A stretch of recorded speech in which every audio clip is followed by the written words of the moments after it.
नमस्कार। हमारे चैनल व्रत पौराणिक और ऐतिहासिक कथाओं में आपका स्वागत है, जिसमें हम अलग अलग तरह की व्रत कथाएं, पौराणिक कथाएं और ऐतिहासिक कथाओं के वीडियो अपलोड करते हैं।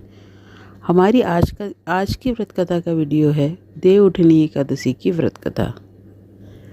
कार्तिक माह के शुक्ल पक्ष की एकादशी को देवउठनी एकादशी कहा जाता है और हिंदू धर्म में इसका विशेष महत्व माना गया है। इस दिन भगवान विष्णु 4 माह की योग निद्रा से जागते हैं और फिर मांगलिक कार्यों की शुरुआत होती है, क्योंकि भगवान विष्णु के बिना शादी विवाह जैसे मांगलिक कार्य नहीं किए जाते। देवउठनी एकादशी को देवोत्थान एकादशी भी कहा जाता है।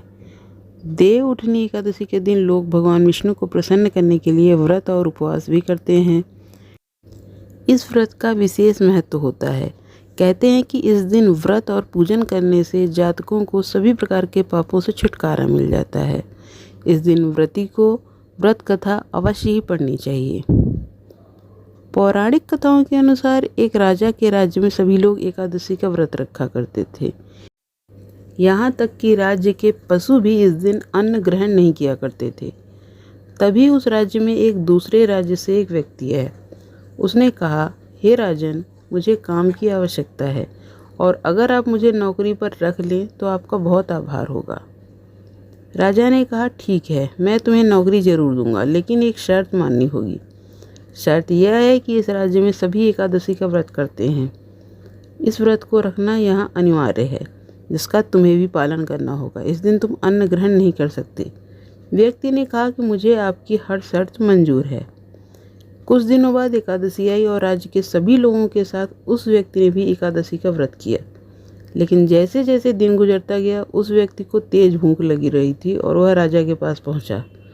उसने राजा से कहा कि हे राजन, सिर्फ फल से मेरा पेट नहीं भर रहा है और मैं अन्न खाना चाहता हूँ, अन्यथा मैं मर जाऊँगा।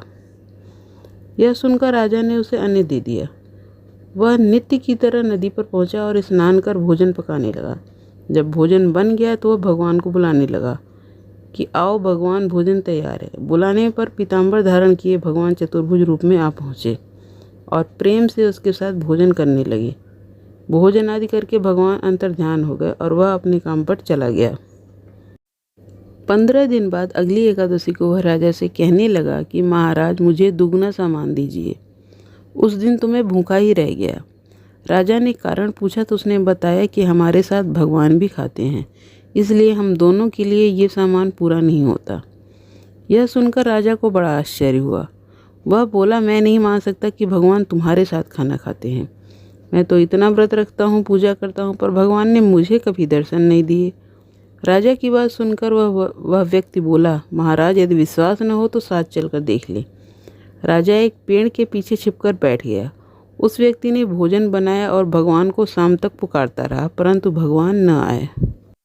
अंत में उसने कहा कि हे भगवान, यदि आप नहीं आए तो मैं नदी में कूदकर अपने प्राण त्याग दूंगा। लेकिन भगवान नहीं आए। तब वह प्राण त्यागने के उद्देश्य से नदी की तरफ बढ़ा। प्राण त्यागने का उसका दृढ़ निश्चय जान शीघ्र ही भगवान ने प्रकट होकर उसे रोक लिया और साथ बैठकर भोजन करने लगे। खा पीकर वे उसे अपने विमान में बिठाकर अपने धाम ले गए। यह देख राजा ने सोचा कि व्रत उपवास से तब तक कोई फायदा नहीं जब तक मन शुद्ध न हो। इससे राजा को ज्ञान मिला। वह भी मन से व्रत और उपवास करने लगा और अंत में स्वर्ग को प्राप्त हुआ।